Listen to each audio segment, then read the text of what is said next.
الرحمن الرحيم الحمد لله رب العالمين اللهم صل على سيدنا محمد وعلى آل سيدنا محمد أما بعد قال المؤلف رحمه الله ونفعني وإياكم بأسراره في الدارين آمين. Al-hadithul awal, hadis yang pertama.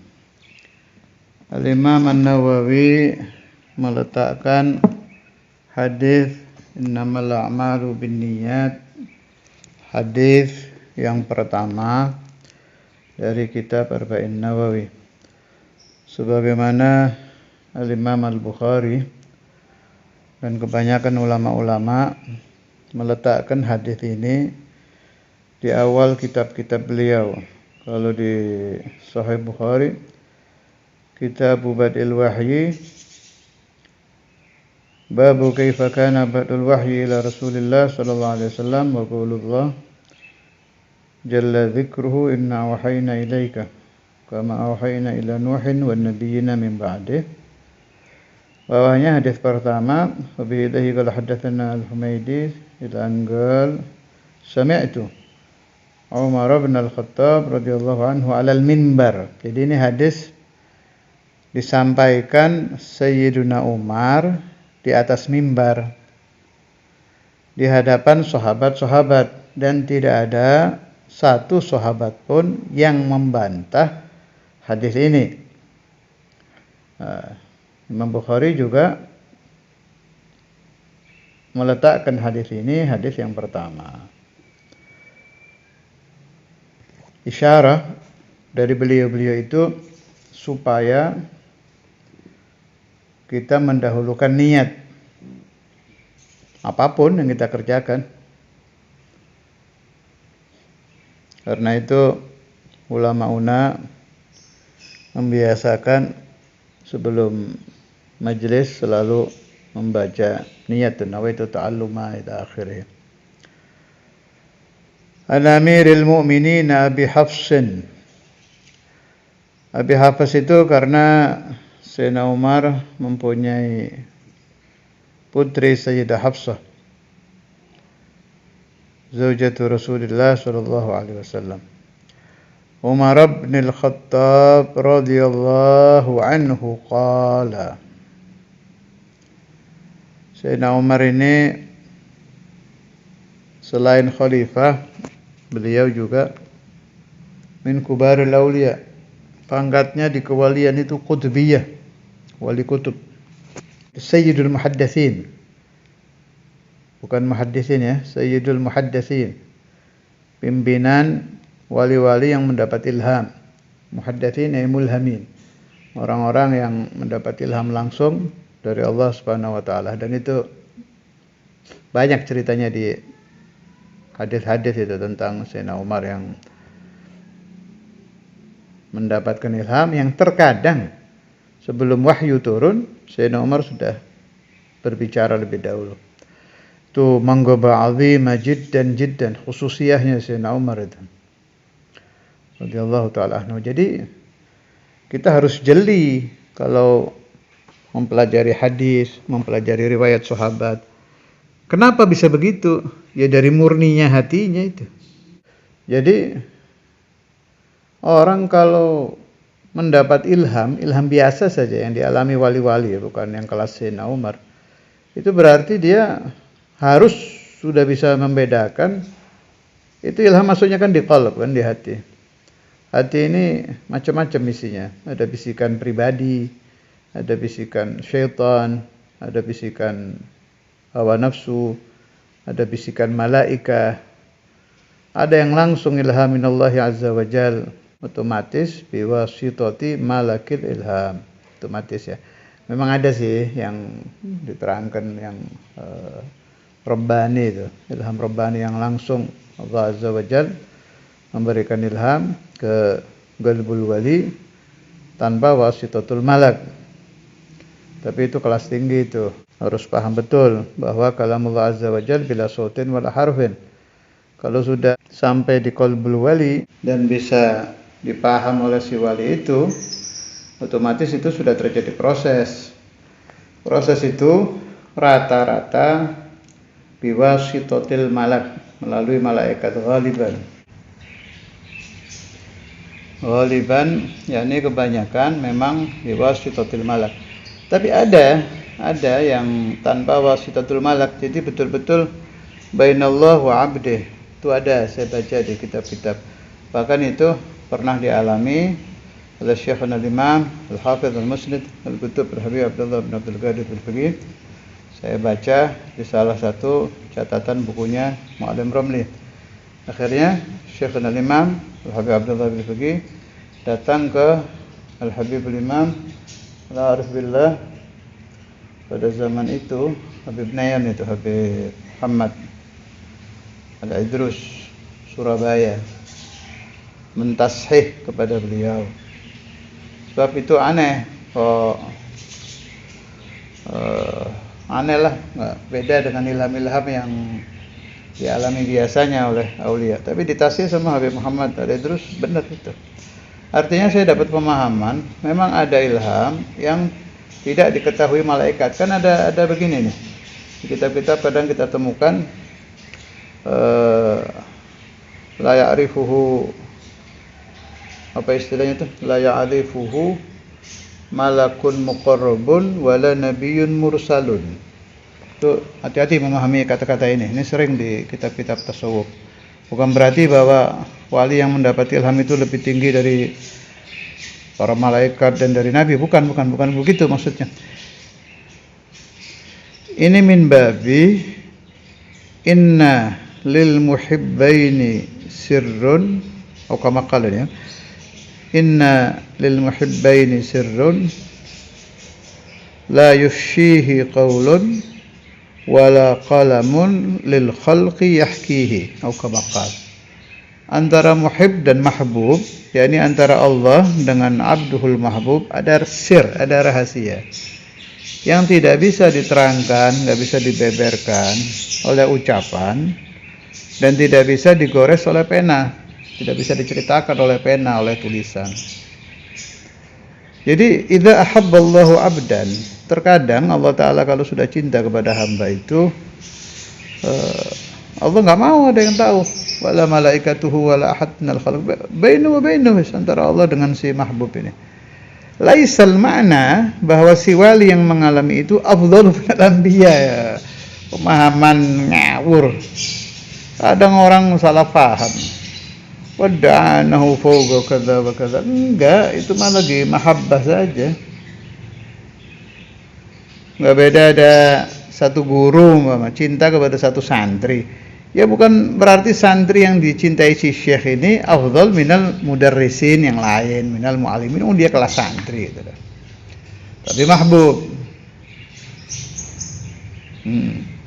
Nah, hebatnya Sayyidina Umar bin Khattab ini, selain beliau kutub Sayyidul Auliya fi zamanih, selain beliau khalifatul muslimin juga fi zamanih, wa khalifatul Rasulullah sallallahu alaihi wasallam fi zamanih, beliau dapat magam itu, magam muhadditsin. Jadi jangan dipaham bahwa wali yang mengalami tadi itu afdalu minal malaikati wal anbiya. Hasya wa kalla. Tidak kesana pemahamannya. Radhiyallahu anhu qala sami'tu Rasulullah sallallahu alaihi wasallam yaqul. Karena itu ya aulad, kita harus ada pemahaman musalsalah. Jadi bukan hanya hadis yang pakai an. Boleh, orang senang an bagus. Barokah semua isinya itu. Menyebutkan nama perawi-perawi hadis, perawi-perawi kitab fihi sir wal barakah. Zain itu. An fulan bagi yang mampu ya. An fulan mau hifdzan atau qiraatan silahkan. Meskipun saya tidak masuk ke area itu, tapi setuju saya, bagus itu. Mendatangkan barakah, dzikru asma'is salihin. Walakin bukan hanya itu yang perlu di mu'an'anah dan musalsalah. Malah saya katakan ahammu min dzalik, pemahaman harus mu'an'anah. Hati-hati. Sebab orang salah baca teks, salah baca lafaz kitab atau hadis, no problem, kitabnya dilihat selesai. Saya ulangi. Orang salah baca hadis, Sami'tu Rasulullah sallallahu alaihi wasallam yaqul innamal a'mala binniyati atau innamal a'mali, salah baca gitu nahunya. Tinggal lihat kitab aslinya, dibuka baca kan selesai masalah. Tapi kalau salah pemahaman, ini kotor ini. Allah, salah pemahaman itu yang menyebabkan orang jadi Wahabi, jadi Syiah, jadi Mu'tazilah, malah jadi kafir, jadi murtad, jadi munafik. Itu semua gara-gara salah paham. Salah paham maksudnya pemahamannya salah. Salah paham tentang sifat wujud. Bilang Allah ghairu mawjud. Bidalili kata-kata panjang. Pemahaman Dahriyah gini, pemahaman Aristoteles ini sampai dia keliru pemahamannya, kafir. Kafir itu gara-gara salah pemahaman. Ada orang belajar di tempat-tempat Wahabiyah. Baca hadis ini terus pagi, siang, sore, malam dikasih pemahaman alam mereka. Hadisnya sih sama. Hadis mereka ya innamal a'malu binniyat juga yang dibaca sama.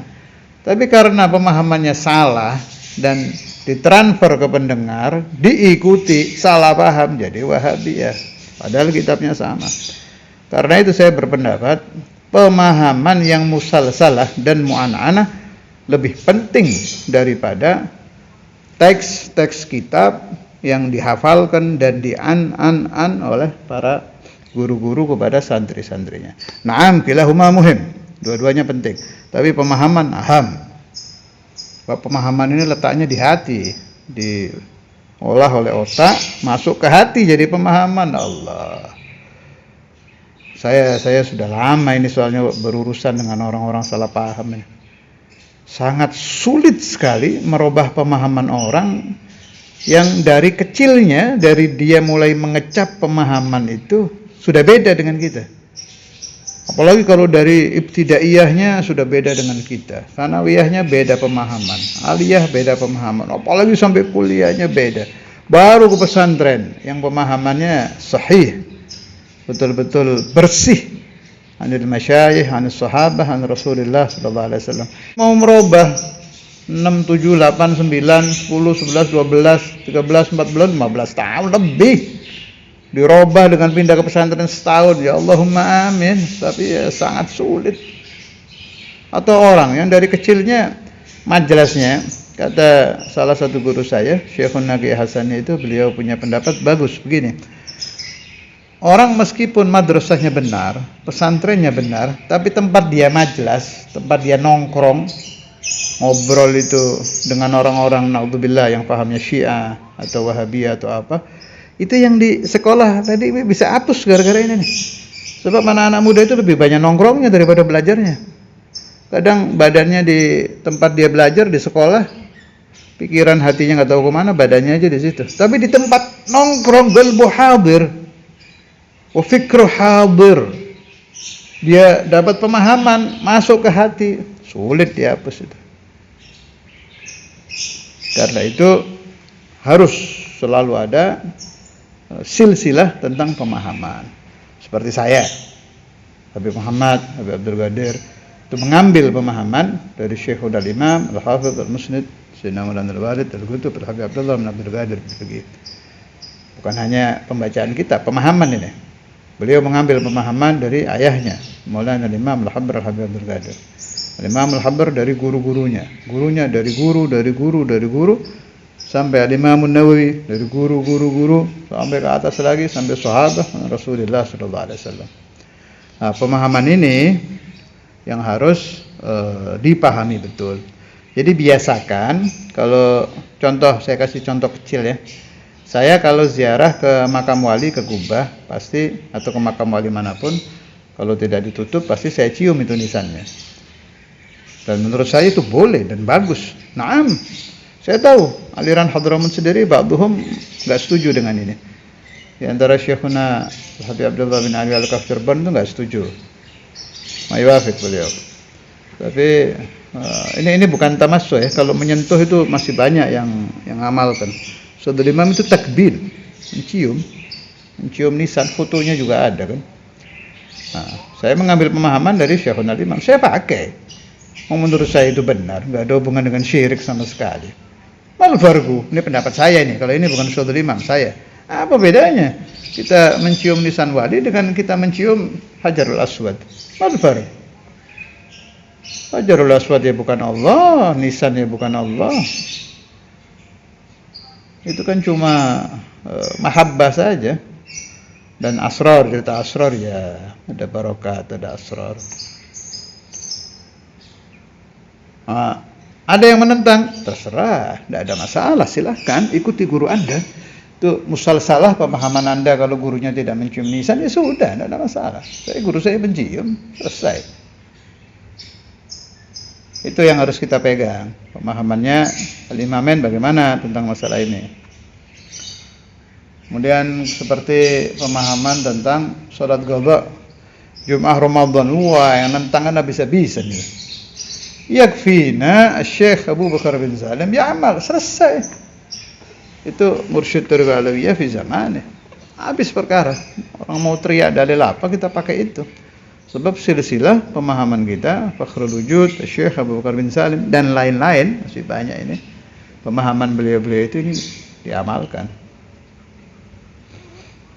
Dikiaskan yang lainnya.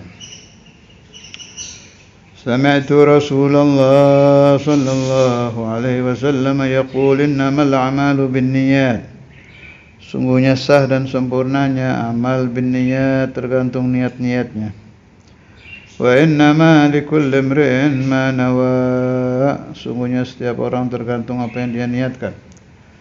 Faman kanat hijratuhu, faman siapa orang kanat ada apa hijrahnya, ilallahi wa rasulih, untuk Allah dan Rasulnya, fa hijratuhu ilallahi wa rasulih, maka hijrahnya untuk Allah dan Rasulnya. Wa man kanat siapa orang kanat ada apa hijrahnya, li dunyan yusibuha, karena dunia yang akan dia dapat, atau imra'atin atau karena perempuan yang kihwa yang akan dia nikahi, fa hijratuhu ila ma hajara ilaih, maka hijrahnya tergantung apa yang dia berhijrah karenanya.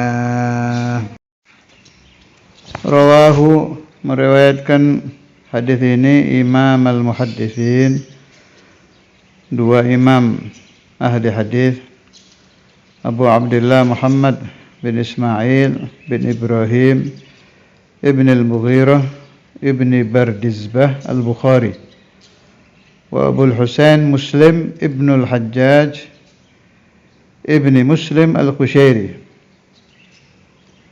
an-Naisaburi fi sahihayhima alladhaini huma asahhul kutubil musannafah. Yang meriwayatkan hadis ini Imam Bukhari Muslim. Kitab Sahih Bukhari dan Sahih Muslim diyakini sebagai kitab hadis yang paling sahih. Ay al-mu'allafah fil hadis wa ijma'ul muhaqqiqin minal ulama. Bi ijma'il muhaqqiqin minal ulama. Malah katanya sudah ijma' itu. Kalau asahhul kutubi ba'dal Qur'an Bukhari thumma Muslim. Perhatikan itu kata-kata ba'dal Qur'an. Lalu bagaimana pendapat Imam Syafi'i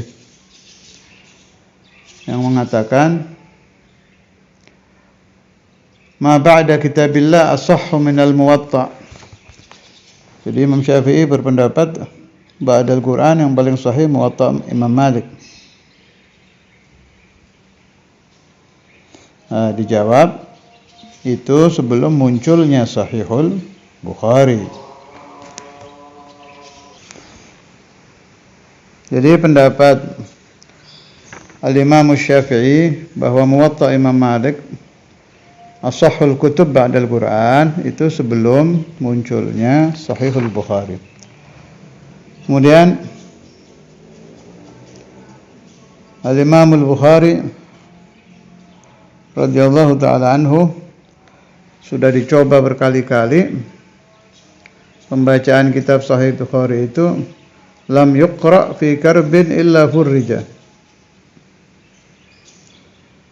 wala rukiba bihi fi markabin faghariqat.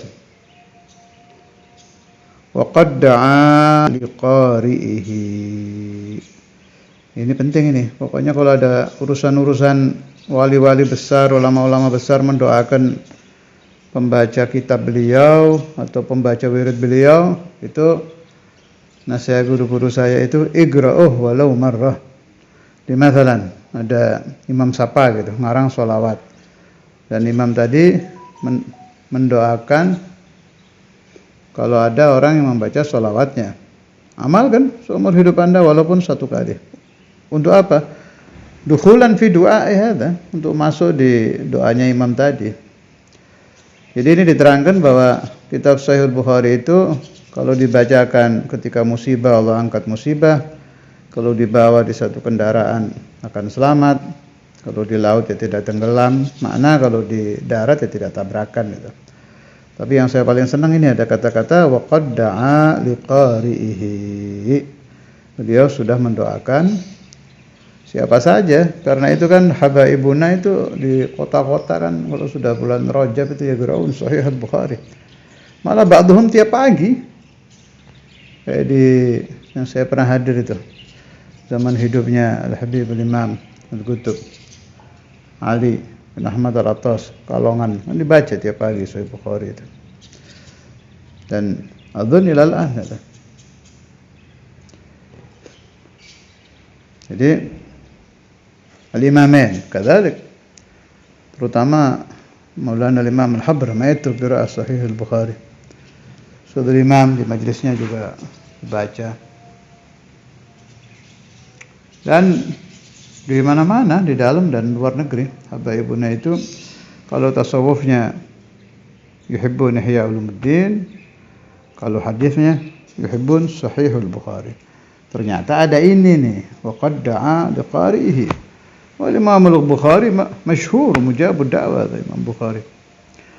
الله ينفعني وإياكم من بركات الإمام النووي، من بركات الإمام البخاري، من بركات الإمام مسلم، من بركات المحدثين، من بركات الأولياء والعلماء والأنبياء والمرسلين. وصلى الله على سيدنا مولانا محمد وعلى آله وصحبه وسلم والحمد لله رب العالمين.